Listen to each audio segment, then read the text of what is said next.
ನಾವು ಚಿಕ್ಕ ವಯಸ್ಸಿನಿಂದ ಒಂದು ಗೊಂದಲಕ್ಕೆ ಬೀಳ್ತೀವಿ. ಏನಪ್ಪ ಅಂದರೆ, ದೇವರನ್ನು ನಂಬಬೇಕಾ, ದೇವರನ್ನು ನಂಬಬಾರದ? ಎಲ್ಲರ ಜೀವನದಲ್ಲೂ ಇದು ಮುಖ್ಯವಾದ ಸಮಸ್ಯೆ ಆಗಿದೆ. ಅಂದರೆ ದೇವರನ್ನು ನಂಬಬೇಕು ಅಂದರೆ ನಾವು ದೇವಸ್ಥಾನಕ್ಕೆ ಹೋಗ್ಬೇಕಾ, ಅಥವಾ ದೇವರನ್ನು ನಂಬಬಾರದು ಅಂದರೆ ದೇವರನ್ನು ಟೀಕೆ ಮಾಡಬೇಕಾ? ಇದು ಇವತ್ತಿನ ಪ್ರಶ್ನೆ ಅಲ್ಲ. ಆದರೆ ಮುಖ್ಯವಾಗಿ ನಾವು ತಿಳಿಯಬೇಕಾದ ಒಂದು ವಿಷಯ ಅಂದರೆ, ದೇವರನ್ನು ಮನುಷ್ಯ ಸೃಷ್ಟಿ ಮಾಡೋದನ್ನ, ಅಥವಾ ಮನುಷ್ಯನನ್ನು ಅಥವಾ ಈ ಜೀವರಾಶಿಗಳನ್ನು ದೇವರು ಸೃಷ್ಟಿ ಮಾಡೋದನ್ನ.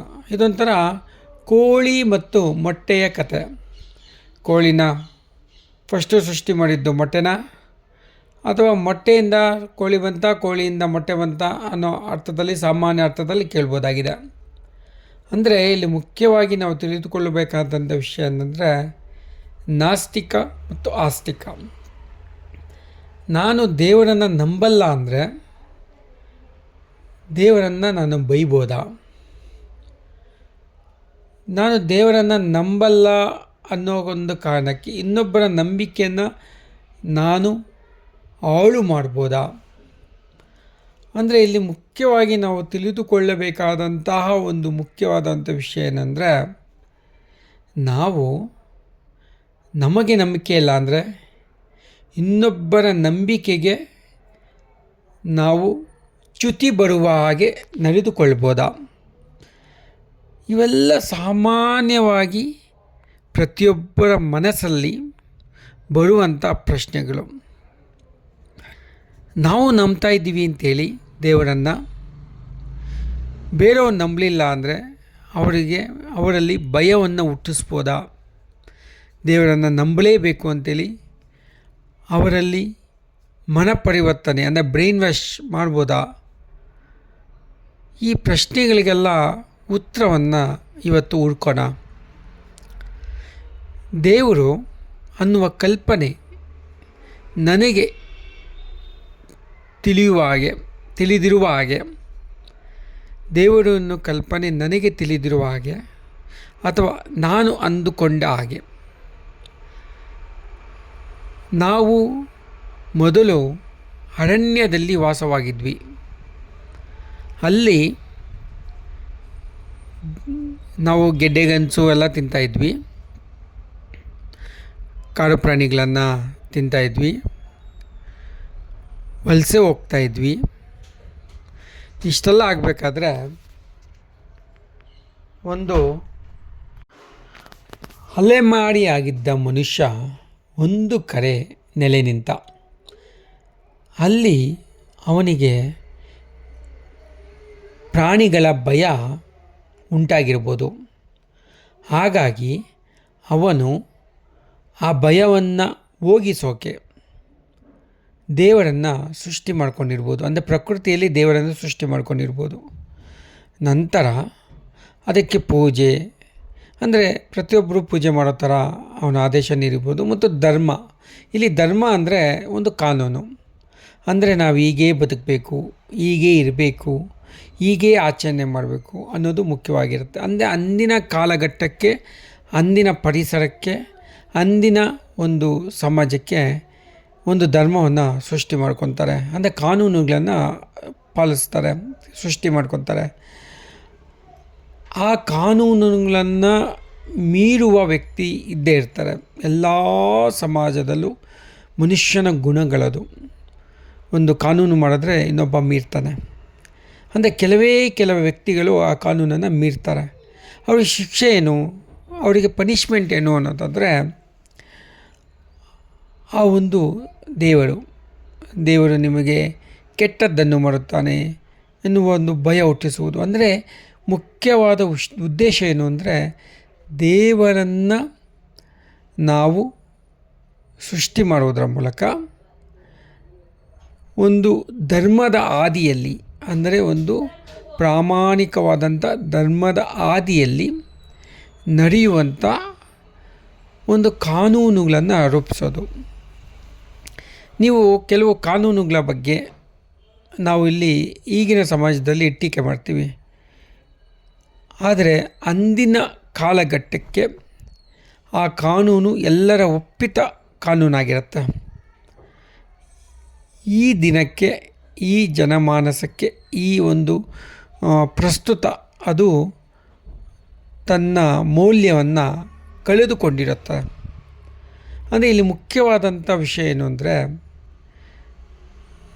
ಕಾನೂನುಗಳು ಆಗಿನ ಕಾಲಕ್ಕೂ ಆಗಿನ ಜನಜೀವನಕ್ಕೂ ಮತ್ತು ಆಗಿನ ಜೀವನ ವಿಧಾನಕ್ಕೂ ಬೇರೆಯಾಗಿದ್ದರೆ ಅದನ್ನು ಒಂದು ಧರ್ಮ ಮತ್ತು ದೇವರು ಎನ್ನೋ ಒಂದು ಕಲ್ಪನೆಯಲ್ಲಿ ಆ ಒಂದು ಮನುಷ್ಯನ ನಡವಳಿಕೆ ಮತ್ತು ಅವನ ಗುಣ, ಅಂದರೆ ಇಲ್ಲಿ ಯಾವ ರೀತಿ ಒಪ್ಪಿತ ಗುಣ, ಒಪ್ಪಿತ ನಡವಳಿಕೆ ಅಂದರೆ ಯಾರಿಗೂ ತೊಂದರೆ ಮಾಡಬಾರ್ದು, ಯಾರಿಗೂ ಹಿಂಸೆ ಮಾಡಬಾರ್ದು, ಯಾರಿಗೂ ನೋವು ಕೊಡಬಾರದು ಅನ್ನೋ ರೀತಿಯಲ್ಲಿ ಈ ಧರ್ಮ ಮತ್ತು ಕಾನೂನುಗಳು ಹುಟ್ಕೊಳ್ತು. ನಂತರ ಕಾಲಕ್ರಮೇಣ ಮನುಷ್ಯನ ಸ್ವಭಾವಗಳು, ಆಧುನಿಕತೆ ಬಂದ ಹಾಗೆ ಹಲವಾರು ರೀತಿಯ ಧರ್ಮಗಳು, ನಡವಳಿಕೆಗಳು ಮತ್ತು ಪ್ರತಿಯೊಂದು ಹುಟ್ಕೊಳ್ತು ಅಂತ ನನ್ನ ಅನಿಸಿಕೆ. ಹಾಗಾದರೆ ದೇವರೇ ಇಲ್ವಾ? ಮನುಷ್ಯ ದೇವರನ್ನು ಸೃಷ್ಟಿ ಮಾಡೋದನ್ನ ಅಂದರೆ ಇಲ್ಲಿ ಸೂಕ್ಷ್ಮವಾಗಿ ಗಮನಿಸೋದಾದರೆ, ಈ ಒಂದು ಮನುಷ್ಯನ ದೇಹ ರಚನೆ, ಪ್ರಕೃತಿ ಮತ್ತು ಯಾವುದೋ ಬೆಟ್ಟದ ಮೇಲೆ ಬೆಳೆಯುವಂಥ ಮರ, ಅಂದರೆ ಯಾವುದೋ ಒಂದು ಅಗೋಚರ ಶಕ್ತಿ ಇದೆ. ಒಂದು ಪ್ರಕೃತಿ ಅಂತೀವಿ, ಅಂದರೆ ಮನುಷ್ಯ ಒಬ್ಬ ಬದುಕಿದ್ದಾಗ ನಡೆದುಕೊಳ್ಳುವ ರೀತಿ, ಸತ್ತ ಮೇಲೆ ಆ ವ್ಯಕ್ತಿ, ಆ ಪ್ರಾಣ ಎಲ್ಲೋಯ್ತು, ಇಷ್ಟು ದಿನ ನಮ್ಮ ಜೊತೆ ಇದ್ದ ವ್ಯಕ್ತಿ ಸತ್ತ ಮೇಲೆ ಎಲ್ಲೋಗ್ತಾನೆ, ಮತ್ತೆ ಮರುಜೀವ ಪಡಿತಾನೆ ಅನ್ನೋದಾದರೆ ಅದು ಏನದು? ಅದನ್ನೆಲ್ಲ ಯಾರು ಜಾರಿಗೆ ತಗೊಂಬಂದರು? ಯಾವ ಶಕ್ತಿ ಅವೆಲ್ಲ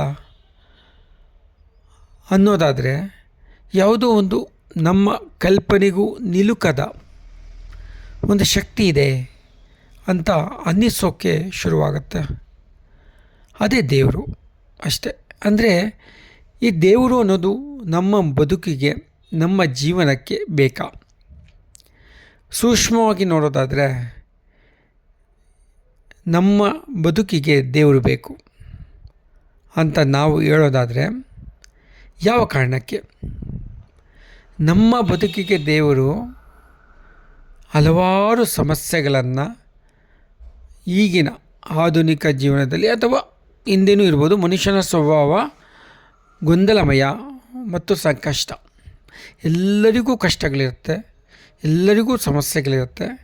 ಅದನ್ನು ಹೇಳಿಕೊಳ್ಳೋಕ್ಕೆ ಆಗೋದಿಲ್ಲ. ಅದನ್ನು ನಾವು ಮುಕ್ತವಾಗಿ ದೇವರನ್ನು ಕೇಳ್ಕೊತೀವಿ, ಬೇಡಿಕೆಗಳನ್ನು ಸಲ್ಲಿಸ್ತೀವಿ. ಅದು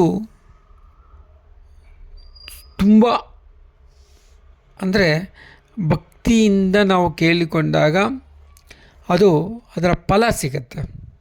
ಯಾವಾಗ ಆ ಫಲ ಸಿಗುತ್ತೆ ನಾವು ದೇವರ ಅಭಿಮಾನಿಗಳಾಗ್ತೀವಿ. ಅಂದರೆ ಮನುಷ್ಯನ ಸ್ವಭಾವದಲ್ಲಿ, ಮನುಷ್ಯನ ಮನಸ್ಸಿನಲ್ಲಿ ಬರುವ ಕಷ್ಟಗಳಿಗೆ ದೇವರು ಸ್ಪಂದಿಸ್ತಾನೆ ಅನ್ನೋದು ನಂಬಿಕೆ. ಹಾಗಾಗಿ ನಾವು ದೇವರನ್ನು ತುಂಬ ನಂಬ್ತೀವಿ. ಮತ್ತು ಇದರಿಂದ ಉಪಯೋಗ ಏನು ಅಂದರೆ, ಕೆಟ್ಟ ಕೆಲಸ ಮಾಡಲ್ಲ, ಭಯ, ದೇವರು ಕಷ್ಟ ಕೊಡ್ತಾನೆ ಅನ್ನೋ ಒಂದು ಭಯ, ಪ್ರಾಮಾಣಿಕವಾಗಿ ಬದುಕ್ತಾರೆ, ದೇವರೇನಾದರೂ ನಮಗೆ ಕಷ್ಟ ಕೊಟ್ಬಿಡ್ತಾನೆ ಅಂತ. ಅಂದರೆ ಇದರಲ್ಲಿ ವಿರೋಧ ಪರ ಎರಡೂ ಇರುತ್ತೆ, ಒಂದೇ ಅಂತ ನಾನು ಹೇಳೋಕ್ಕಾಗಲ್ಲ. ಭಯ ಜಾಸ್ತಿ ಇದ್ದಷ್ಟು ತಪ್ಪು ಕೆಲಸ ಮಾಡಲ್ಲ ಅನ್ನೋದು ಮನುಷ್ಯನ ಸಹಜ ಸ್ವಭಾವ. ಅಲ್ಲಿ ಬೆಂಕಿ ಇದೆ, ಸುಡುತ್ತೆ ಅಂದಾಗ ಅವನು ಬೆಂಕಿ ಹತ್ರ ಹೋಗಲ್ಲ. ಹಾಗೆ ದೇವರು ಮತ್ತು ಇದು. ಹಾಗಾದರೆ ನಮಗೇನೋ ಕಷ್ಟ ಬಂದಾಗ ನಾವು ಯಾರ ಹತ್ರನೂ ಹೇಳ್ಕೊಳ್ಳಲಾಗೋದಿಲ್ಲ. ಅಂದರೆ ಒಬ್ಬ ಫ್ರೆಂಡ್, ದೇವರು ಅಂದರೆ ಒಬ್ಬ ಫ್ರೆಂಡ್. ಇವಾಗ ನಾವು ದೇವರಿಲ್ಲ ಅನ್ನಿದ್ರೆ, ಫ್ರೆಂಡ್ಸೂ ಇಲ್ಲ, ಯಾರ ಹತ್ರನೂ ಹೇಳ್ಕೊಳಕ್ಕಾಗಲ್ಲ. ಹಾಗೇನಾಗತ್ತೆ, ಮನಸ್ಸು, ದೇಹ, ಬುದ್ಧಿ ಎಲ್ಲ ಮಲಿನವಾಗುತ್ತೆ, ಪ್ರೆಷರ್ ಜಾಸ್ತಿ ಆಗುತ್ತೆ. ಅದೇ ದೇವರಿದ್ದಾನೆ ಅಂತ ದೇವ್ರ ಹತ್ರ ಎಲ್ಲ ಹೇಳ್ಕೊಂಡು ನಾವು ಮುಂದಕ್ಕೆ ಹೋದಾಗ ಯಾವ ಕಷ್ಟಗಳು ನಮಗೆ ಸುಲಭವಾಗುತ್ತೆ, ಎಲ್ಲ ಕಷ್ಟಗಳು ನಮಗೆ ಸುಲಭವಾಗುತ್ತೆ ಮತ್ತು ಧೈರ್ಯ ಕೊಡುತ್ತೆ ಒಂದು ಮಾನಸಿಕ ಶಕ್ತಿ ಸಿಗುತ್ತೆ. ಹಾಗಾಗಿ ದೇವರಿಲ್ಲಿ ಇದ್ದಾನೆ. ಹೀಗೆ ದೇವರು ಇದ್ದಾನೆ ಮತ್ತು ಇಲ್ಲ, ಇದು ನಾನು ಕಂಡ ಕಲ್ಪನೆ. ನಿಮಗೇನನ್ಸುತ್ತೆ ನೀವು ಕಾಮೆಂಟ್ಸ್ ಮಾಡಿ. ಕೆಟ್ಟ ರೀತಿ ಮಾಡೋಕ್ಕೋಗ್ಬೇಡಿ. ಒಂದು ಆರೋಗ್ಯಕರವಾದಂಥ ಚರ್ಚೆ. ನಿಮಗೇನನ್ಸುತ್ತೆ ಕಾಮೆಂಟ್ಸ್ ಮಾಡಿ.